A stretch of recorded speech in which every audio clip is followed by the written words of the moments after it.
बात छत्तीसगढ़ की करने वाले हैं। दरअसल 23 की टक्कर में आपके फैसले के बाद हम बात आज करेंगे उस चौंकाने वाली फैसले की जो कि छत्तीसगढ़ की जनता ने सुनाया है। सभी पॉलिटिकल पंडितों के अनुमान को धराशायी करते हुए छत्तीसगढ़ में बीजेपी को एक बड़ी जीत हासिल हुई है। आज चर्चा इसी मसले पर करेंगे और कुछ सवाल समझने की उसके जवाब की कोशिश करेंगे। सवाल यह कि छत्तीसगढ़ में कांग्रेस की हार की बड़ी वजह क्या रही। सवाल यह भी कि भूपेश बघेल नहीं समझ पाए क्या कि हवा का रुख दरअसल है किधर। वहीं सवाल यह भी कि छत्तीसगढ़ में बीजेपी से मुख्यमंत्री का चेहरा अब कौन होगा, क्योंकि यही सवाल अब प्रदेश की सियासत में कौंध रहा है। और सवाल यह भी कि छत्तीसगढ़ में अगला मुख्यमंत्री आदिवासी होगा या ओबीसी। नई सरकार के सामने अब सबसे बड़ी चुनौती क्या रहने वाली है। सवाल यह भी, इन तमाम सवालों के जवाब तलाशने की कोशिश करेंगे और इसी पर बातचीत के लिए खास मेहमानों का एक पैनल भी मौजूद होगा। लेकिन उससे पहले अभी की स्थिति पर एक रिपोर्ट आपको दिखाते हैं, फिर चर्चा की शुरुआत।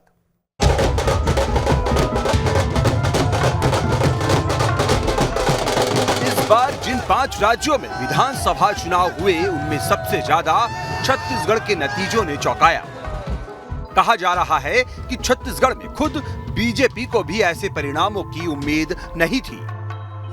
90 में से 54 सीट और 46.3% वोटों के साथ छत्तीसगढ़ में 5 साल बाद फिर से बीजेपी ने कांग्रेस से सत्ता छीन ली।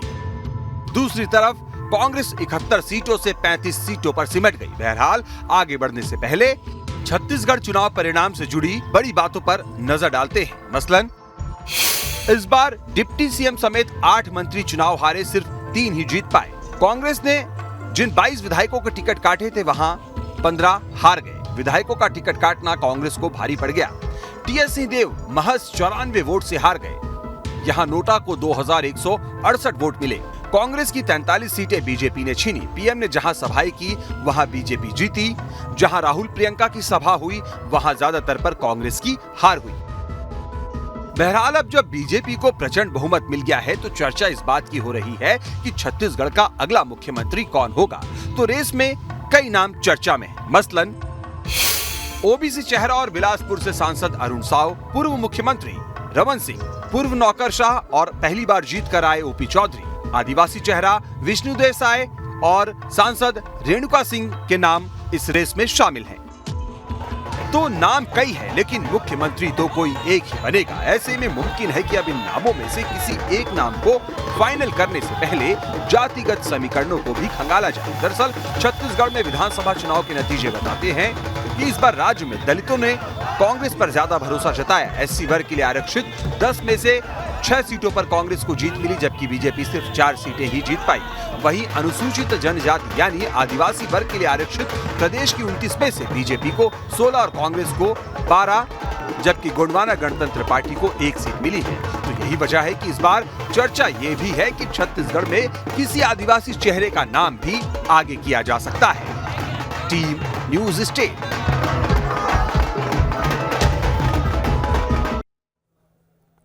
तो सबसे बड़े जो सवाल है वो यही इस वक्त नजर आ रहे हैं कि क्या कांग्रेस और खासतौर पर मुख्यमंत्री भूपेश बघेल जो रहे वो हवा का रुख नहीं समझ पाए और कहीं ना कहीं थोड़ा ओवर कॉन्फिडेंट रहे कि हम जीत के आ ही रहे हैं, क्योंकि वो 75 पार का नारा दे रहे थे। कम से कम एग्जिट पोल भी उन्हें 50-55 दिखा रहे थे। तो वहीं दूसरी तरफ सवाल यह भी है कि जो बीजेपी का अंडर करंट था वो क्या समझ नहीं पाई कांग्रेस। और इन सब के बीच अब यह भी सवाल है कि आखिर मुख्यमंत्री का चेहरा कौन होगा। ये तमाम सवाल हैं और बहुत सी चीजें, और क्या बीजेपी को भी इतने बड़े मैंडेट की उम्मीद थी। इन सब पर जरा हम बातचीत करते हैं। बातचीत के लिए खास मेहमानों का एक पैनल जुड़ गया, उनसे आपका पहले तारुफ करा देते हैं। मेरे साथ 3 खास मेहमान जुड़ चुके हैं। वरिष्ठ पत्रकार बाबूलाल शर्मा जी मौजूद हैं। बाबूलाल शर्मा जी, आपका बहुत स्वागत है। इसके अलावा मेरे साथ बीजेपी का पक्ष रखने के लिए प्रवक्ता के.एस. चौहान साहब हैं। चौहान साहब, बहुत स्वागत आपका। और इसके अलावा अनिल सिंह चौहान जी हैं जो कि कांग्रेस का पक्ष रखने के लिए मौजूद है, मेरे साथ प्रवक्ता हैं। अनिल सिंह जी, आपका भी बहुत स्वागत है। के.एस. चौहान साहब, चर्चा की शुरुआत मैं आपसे ही करना चाह रहा हूं।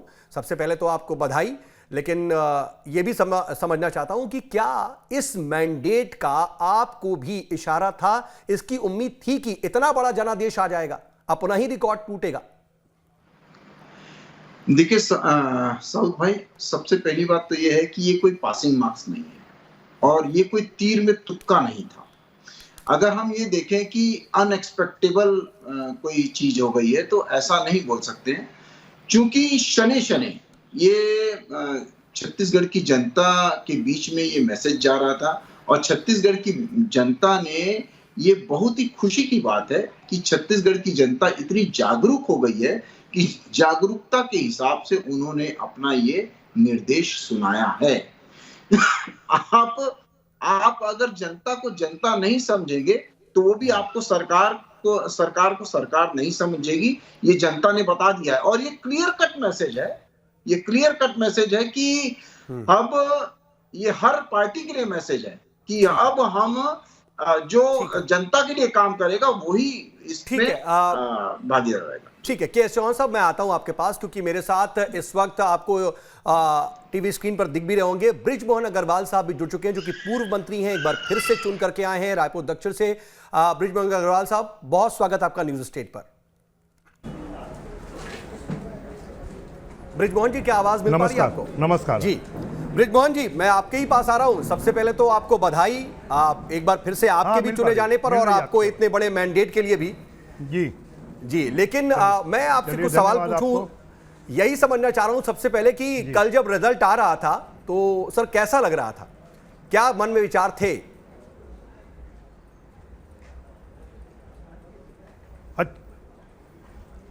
देखिए, अच्छा लग रहा था कि जैसा भारतीय जनता पार्टी ने सोचा था वैसा ही रिजल्ट आया और हमको शुरू से लगता था कि यहाँ की जनता भारतीय जनता पार्टी को मैंडेट देगी, भारतीय जनता पार्टी की सरकार बनाएगी, क्योंकि कांग्रेस ने 5 साल तक खाली छत्तीसगढ़ में भ्रष्टाचार किया है, शोषण किया है और यहाँ पर लूट कर यहाँ के पैसों को अपने नेताओं को भेजा है।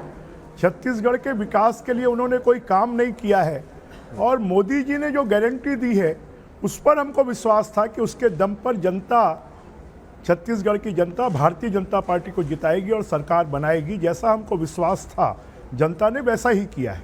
नहीं, सरकार बनाने का विश्वास था, लेकिन क्या इतने बड़े मैंडेट की भी उम्मीद थी? क्या ये जो नतीजे आए हैं थोड़ा अनएक्सपेक्टेड है? 54 सीटें और जो अगर वोट परसेंट की बात करें तो 14% का ग्रोथ पिछली बार से।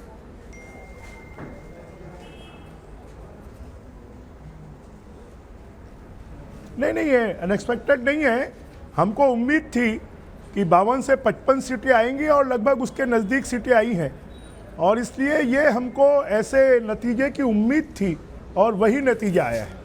ठीक है, लेकिन बृजमोहन जी, अब तो आप 8 बार के विधायक हैं, अपने आप में आपका भी एक रिकॉर्ड है, लेकिन इस बार कहा जा रहा था, बड़ी चर्चा थी कि जो रायपुर दक्षिण की सीट है जहां से आप चुन करके आते हैं वो फंसी हुई है।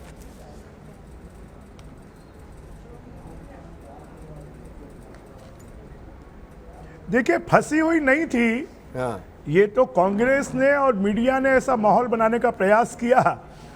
अब छत्तीसगढ़ के 23 सालों के इतिहास में सबसे ज्यादा वोटों से जनता ने जिताया है।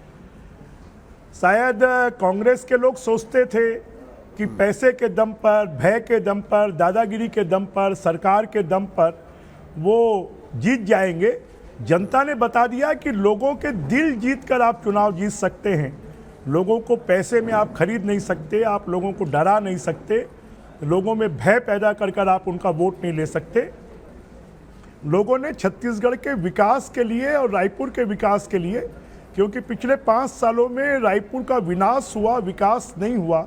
जो रायपुर शहर 15 सालों में मेट्रोपोलियन सिटी जैसा बन गया था, पिछले 5 सालों में उसको गड्ढापुर बना दिया, उसको धूलपुर बना दिया, उसको चाकूपुर बना दिया। कोई नया काम यहाँ पर नहीं हुआ और इसलिए जनता ने कि आपके पास में भ्रष्टाचार के पैसे हैं, हराम के पैसे हैं, आप बांटिए, परंतु हम रायपुर के विकास के लिए और जनता के विकास के लिए।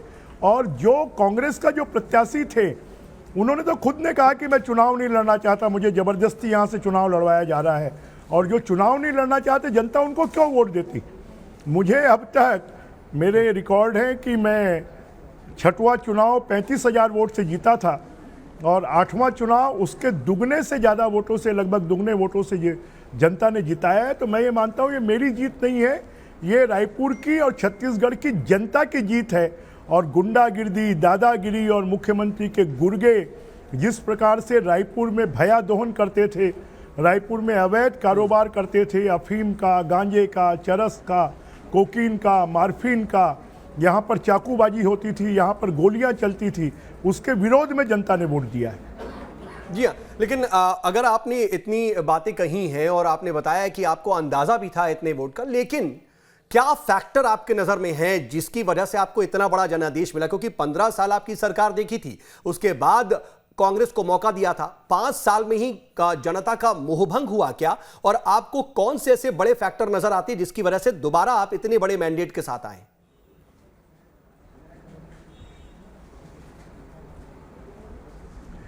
देखिए, कांग्रेस पार्टी ने बड़े बड़े वादे किए थे, जनता को लगा कि एक बार कांग्रेस को भी देखना चाहिए, परंतु 5 साल में जनता को लगने लगा कि हमसे भूल हो गई और हमसे धोखा हो गया।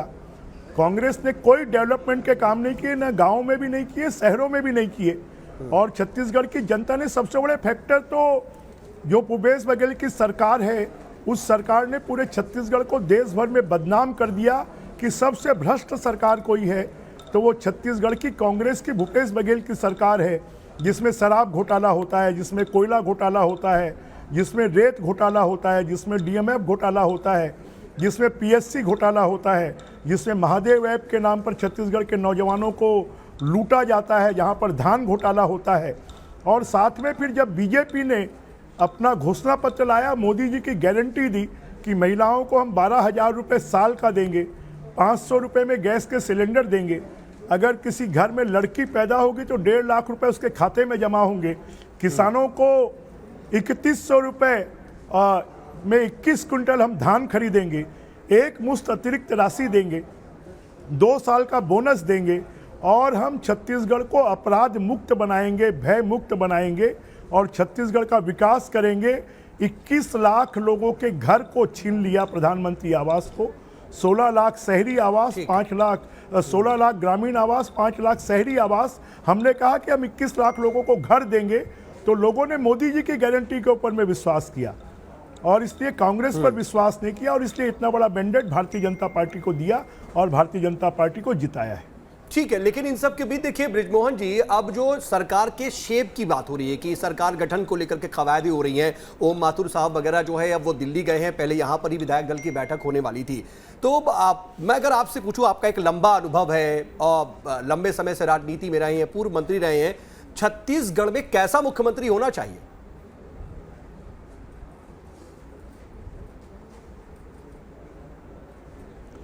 देखिए, छत्तीसगढ़ में मुख्यमंत्री जो छत्तीसगढ़ में जिसकी विकास की सोच हो और जो प्रशासन को ठीक तरीके से चला सकता है, और मुझे लगता है हमारा केंद्रीय नेतृत्व यही सब सोचकर निर्णय करेगा और जो निर्णय केंद्रीय नेतृत्व करेगा उसको हम सब स्वीकार करेंगे। नहीं, लेकिन बृजमोहन अग्रवाल जी, इस वक्त जब आप ये बात कह रहे हैं कि ऐसा मुख्यमंत्री होना चाहिए, तो कुछ नाम अभी से हवा में तैर रहे हैं। जाहिर सी बात है, डॉक्टर रमन सिंह का नाम है क्योंकि पहले 3 बार सरकार चला चुके हैं, लेकिन अरुण साव जी हैं, ओपी चौधरी जी हैं, रेणुका सिंह जी हैं, विष्णुदेव साय जी हैं, लेकिन आपको मालूम होगा कि एक नाम आपका भी बड़ा चर्चाओं में है।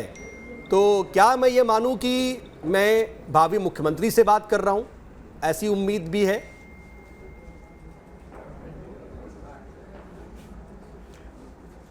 देखिए, आप सब जानते हैं जो चर्चाओं में होता है वो होता नहीं है। मोदी जी का जो निर्णय होता है वो सबको चौंकाने वाला होता है और इसलिए जो हमारा केंद्रीय नेतृत्व निर्णय करेगा उसको हम सब स्वीकार करेंगे। अच्छा, मतलब ये कि अगर आपका नाम चर्चा में नहीं होता तब आप ज्यादा प्रबल दावेदार हो जाते, मैं ये मानूं आप ये कह रहे हैं?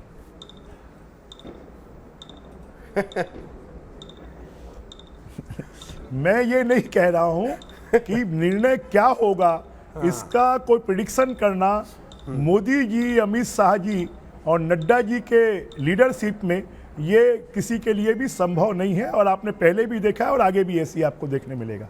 अच्छा, ठीक है, लेकिन वक्त बताएगा। लेकिन मैं एक बात और समझ लूं कि क्रेडिट किसको मिल रहा है आपके हिसाब से? क्योंकि प्रदेश नेतृत्व को भी हमने देखा, संगठन में भी मूलचूल बदलाव करने पड़ गए, बहुत सी चीजें उठापटक की भी रहीं और हमने देखा कि कोरोना का काल रहा, लेकिन फिर केंद्रीय नेतृत्व ने भी बहुत जोर लगाया।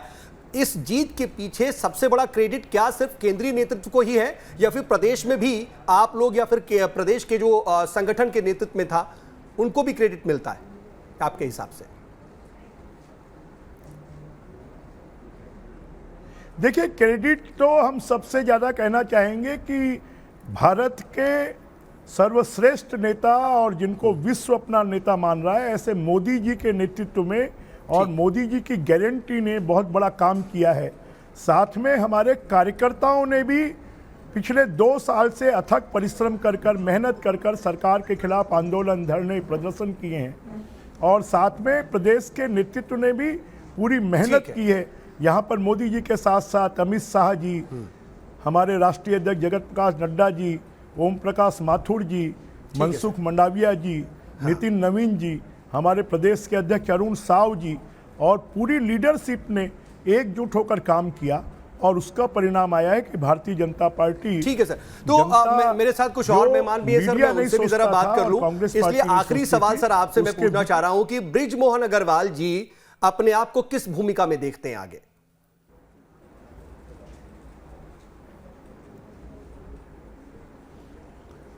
मैं पिछले 45 सालों से राजनीति में हूं और लगभग 35 साल से मैं विधायक हूं।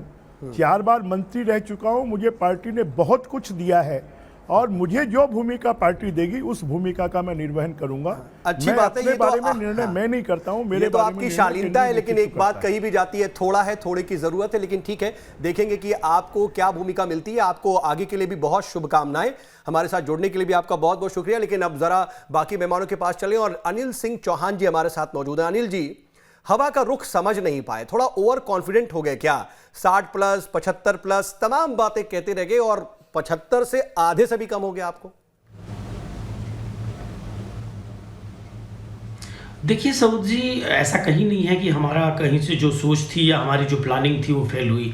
चुनाव जो था हमने 2018 में जो जीता और घोषणा पत्र के वादों को जिस तरह हमने पूरा किया, हम बिल्कुल श्योर थे, जनता में भी पूरा भरोसा था।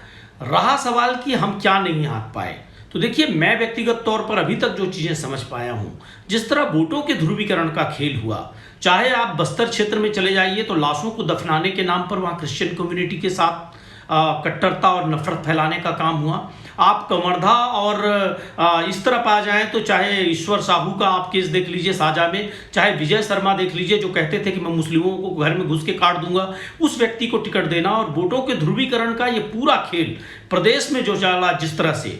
दूसरा महत्वपूर्ण बिंदु ये था कि किस तरह से ईडी ने ठीक चुनाव के जो 7 तारीख को मतदान था उसके 2 दिन पहले 5 तारीख को असीम दास के नाम से एक पटकथा लिखी भाजपा ने और वो बयान देते हैं कि 508 करोड़ सीएम तक पहुंचे और उसके बाद जब 17 की वोटिंग हो जाती है तो ठीक 18 या 19 अनिल सिंह जी, ये आरोप वाली बातें ज्यादा हो गई। मुझे लगता है कि आरोप से ज्यादा आत्ममंथन की जरूरत है, क्या आपको नहीं लगता?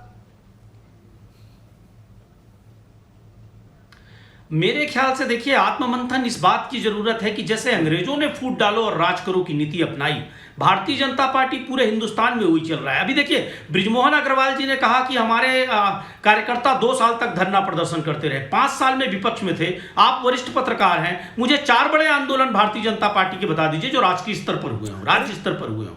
कोई आंदोलन नहीं साहब, बिना पढ़ाई के पास होने वाला, नकल करके यहाँ पर। लेकिन फिर भी मैं आपको कहूंगा सऊद जी कि जनादेश का हम सम्मान करते हैं और जनादेश ने हमको विपक्ष में बैठाया है तो हम एक महती विपक्ष की भूमिका अदा करेंगे और जनता के उस आदेश का सम्मान करेंगे और भारतीय जनता पार्टी की कलई खोलने का काम करेंगे। ठीक है अनिल जी, अब आप विपक्ष में अपनी भूमिका निभाएंगे, लेकिन बाबूलाल शर्मा सर, बाबूलाल सर, ये जो छत्तीसगढ़ का मैंडेट नजर आ रहा है, आप तो लंबे समय से देख रहे हैं, आपकी केस स्टडी क्या कहती है, आपका ऑब्जर्वेशन क्या कहता है? क्या इस तरीके के परिवर्तन की उम्मीद आपने भी जताई थी या फिर इन नतीजों ने आपको भी चौंकाया? हाँ, पूरे देश के जो सर्वे हुए थे और जो एग्जिट पोल थे, लगभग हमारी भी सोच वही थी, जस्ट उल्टा हुआ। जो सीट हमने जो है कांग्रेस के लिए सोची थी वो भारतीय जनता पार्टी को मिली, जो भारतीय जनता पार्टी के लिए सोची थी वो कांग्रेस को मिली, उल्टा हो गया। तो खेल जो है वो क्या हुआ है, वो ये इनकी जो स्ट्रेटेजी है, इनकी जो रणनीति है भारतीय जनता पार्टी की, वो जबरदस्त थी और 6 महीने के अंदर में उन्होंने ऐसा खेला किया कि पूरा माहौल बदल गया। आप देखिए 3 साल पहले तो कोई बात ही नहीं होती थी कि भाजपा कहीं खड़ी है कांग्रेस के सामने, और स्थिति जो है वो पूरे कांग्रेस के पक्ष में दिखाई देती थी। भूपेश बघेल का ऑरा भी बहुत बड़ा हो गया था और लोगों को पसंद आने लगे थे। भूपेश से तो भरोसा के नारे लगने लगे थे, कक्का बोलने लगे थे, बहुत सारी चीजें पक्ष में जा रही थी। लेकिन अचानक जो है ओम माथुर के आने के बाद उन्होंने जो है रमन सिंह के पावर को समझा, रमन सिंह के चेहरे को समझा, और उन्होंने समझ लिया कि रमन सिंह का चेहरा अगर साथ नहीं लेंगे तो दिक्कत होगी। इसलिए उन्होंने रमन सिंह का चेहरा सामने करके जो है रणनीति बनाई, और अमित शाह और मोदी जी ने खुद अपने हाथ में कंट्रोल लिया जो छत्तीसगढ़ का। स्थानीय नेताओं से उन्होंने काम कराया, जबकि यहाँ के स्थानीय नेतृत्व काम करवाते हैं कार्यकर्ताओं से। तो इस बार जो हाईकमान ने जो है स्थानीय नेताओं को कार्य कराया, ये बहुत महत्वपूर्ण पक्ष रहा। और जो रणनीति बनाई वो इतनी टाइट, इतनी तगड़ी थी। देखिए, भ्रष्टाचार को ऐसा चिपका दिया कांग्रेस के सरकार के साथ में 1 महीने के अंदर में कि लोगों को लगने लगा कि वाकई बहुत बड़ा भ्रष्टाचार हो रहा है। महादेव को ऐसा चिपकाया कि लोगों को लगा कि खुद माने भूपेश बघेल मुख्यमंत्री खुद ही सटोरिया है। ऐसा इतना ताकतवर ढंग से उनको प्रचारित किया। और भी बहुत सारे आरोप जिनको ऐसा प्रचारित किया कि लोगों को तो मैंने ये तो बीजेपी की कुछ मजबूतियां हो गई कि किस तरीके से किया। बहुत अगर शॉर्ट में 20 सेकंड में अगर मैं ये पूछूं 2-3 पॉइंट अगर आप शॉर्ट में बता दें कि कांग्रेस की हार की बड़ी वजह क्या? सबसे बड़ी वजह आपसी अविश्वास। 4 नेताओं में जो बड़े नेता है, शीर्ष नेता है, उनमें आपसी अविश्वास था। समय समय पर जो बयान आते थे उसमें विरोधाभास होता था, एक दूसरे से अलग दिखाई देते थे, और एक मंच पर कहीं इकट्ठे नहीं हुए, एक साथ कहीं पूरा प्रदेश का दौरा नहीं किया। ये सबसे महत्वपूर्ण बात हुई। और दूसरी चीज ये है कि देखिए, जिम्मेदारियों का जो वहन है वो सबको मिलकर करना पड़ता है। यहाँ ऐसा लगने लगा कि सिर्फ भूपेश बघेल ही जो है वो मैदान में उन्होंने नवाचार किया, उन्होंने एक मॉडर्न अप्रोच अपनाया, उन्होंने बहुत तरीके से समेटने की कोशिश की, किसानों को किया, वादा भी पूरा करने की कोशिश की, महिलाओं का ख्याल किया, छत्तीसगढ़िया संस्कृति की बात की, लेकिन वो सब काम नहीं किया क्योंकि लास्ट में जिस तरीके से, जिस इन्फोर्समेंट के साथ बीजेपी ने अपना प्रचार किया, अपना दम लगाया, वो सब पर भारी पड़ गया। और मुझे लगता है कि अनिल सिंह चौहान जी, जो बाबूलाल शर्मा जी कह रहे हैं, उन बातों पर ज्यादा बात करने और समझने और सोचने की जरूरत है आप लोगों को। आरोप प्रत्यारोप तो चलते रहेंगे और वो मंथन। और के चौहान साहब, मैं आपके पास दोबारा नहीं पाया, इसके लिए माफी, क्योंकि बृजमोहन अग्रवाल साहब थे, एक तरह से आप ही को मैंने पूरा पक्ष दिया, उनको पूरा समय दिया। बहुत शुक्रिया हमारे साथ जुड़ने के लिए आप सभी मेहमानों का। कुल मिलाकर के ये देखना है कि आने वाले वक्त में अब छत्तीसगढ़ के विकास को लेकर के किस तरीके से आगे बढ़ती है मौजूदा सरकार, चेहरा कौन होता है, उसका शेप क्या होता है, इन सब पर ही कवायद चल रही है। नजर हमारी बनी हुई है, आप भी नजर बनाए रखिए।